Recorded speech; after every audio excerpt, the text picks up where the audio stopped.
If you're prone to having dry, cracked, dehydrated lips and you want to get them pucker perfect, the best thing to do is to moisturize them at night with something as simple as like Vaseline or lip balm. Sleep with it on your lips at night, and then in the morning time, just take a warm wet towel, and just gently just take all that dead skin off, and your lips will be perfect.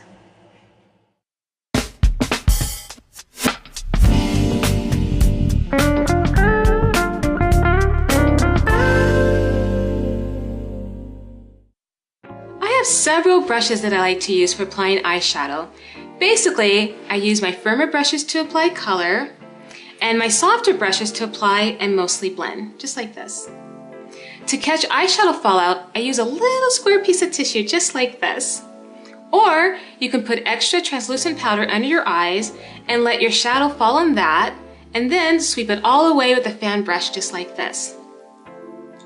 Or you can simply do your eyes first and your foundation and concealer second, which is something I normally do, but for the sake of this assignment, I did it first. Basically, your initial point of contact should be somewhere in the middle of the area that you're applying shadow. So under the brow bone, you want to use a light color. You want to start right here and just blend out. You're going to blend out in both directions. And I'm going to take it all the way down to the crease here. And you could, if you wanted to bring this color all the way down to the lash line, that's totally fine as well, because at some point all the colors are going to overlap each other. So that's your first color. Now your second color, we're going to take that little square and we're going to lay it right underneath her lashes. Look up for me. Because this is going to catch all the eyeshadow, if any, that falls. Okay, close. So you want to start again in the center of the area that you're going to be applying your color, but this time you're going to be closest to your lash line.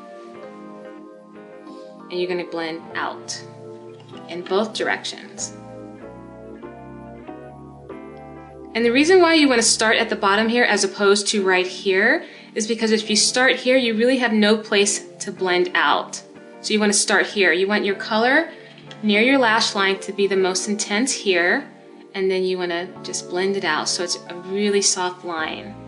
Actually, there should be no line.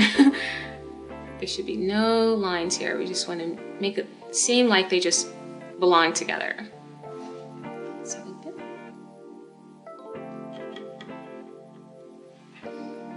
what I'm doing right now is I'm just layering on her eyeshadow just to get it to look a little bit more intense. You always want to layer your makeup one layer at a time. You never want to cake it on. So we're just going to lay it on to get the desired intensity. These two shadows here is a great daytime look. You can just stop right here. But we're not going to. I'm going to use a contour color because I want to give her eyes a little bit more definition. So we used a light color and a medium color right here. Now we're going to use a dark color. Now if you're using a square piece of tissue right here, always, every time you move the tissue, you want to fold it down just a little bit more so it's always clean and fresh when you lay it down on your face. So since I'm going to do the contour color, I want the shadow, just like remember the markings of where your eyebrow ends, your shadow should end there as well. So her shadow is going to end approximately right here, not right here, because again it would give her a downturned expression. So I'm going to lay it right here.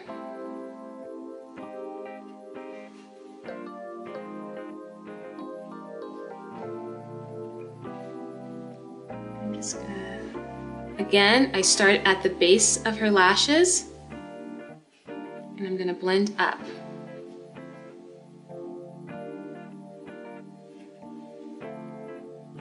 You can also stipple your shadow like I'm doing, just like that. So we're going to blend out like that. And without applying any more color, I'm going to move the brush into her crease. Okay.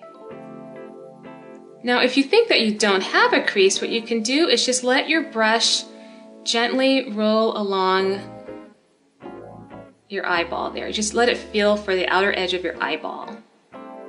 and you can fake a crease like that.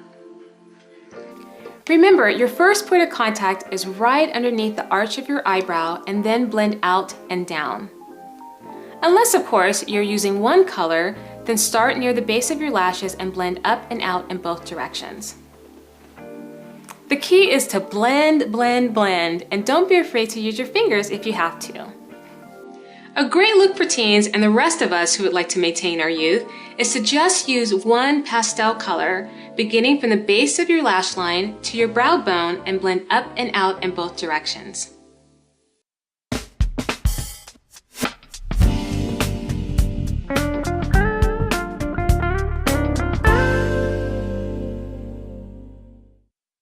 Next, I will be applying eyeliner. Generally, I like to use liquid liner or shadow on the eyelid and pencil and shadow on the bottom near the root of the lashes. If you feel a little uneasy about applying eyeliner to your lid because you can't get a straight line, the trick is to use short, connecting strokes until you get the hang of it. You can use pencil, liquid liner, cake liner, or eyeshadow with a flat angled brush. I'm going to begin on her top lid, and for the sake of simplicity, I'm going to use a flat angled brush like this with eyeshadow, and I'm going to begin at the outer corner of her eye and blend in. And I'm going to aim towards the bottom lashes so I can get a thin line, and then somewhere in the middle I'm going to stop there, and then I'm going to go towards the inner corner of the eye, and I'm going to connect the lines that way. And on her bottom lashes, I'm going to take a brown pencil, again starting at the outer corner of the eye, little strokes underneath the lashes, and take it all the way over. And you can go where her tear duct is and then go back in the other direction if you want to. And now I'm going to double back with a smudge brush and smudge it so it's soft. If you mess up your eyeliner, use a water-based makeup remover to correct your mistake. Never use an oil-based remover unless you want to completely remove your makeup and start all over. If you're using a liquid eyeliner and the line seems a little harsh, use a shadow and a smudge brush or a sponge applicator to soften the line. If you want intense, smoky eyes without the harshness, then use, for example, brown, gray, purple, or any color but black underneath your bottom lashes, and then use maybe a black or a strong brown on top of the root of your bottom lashes.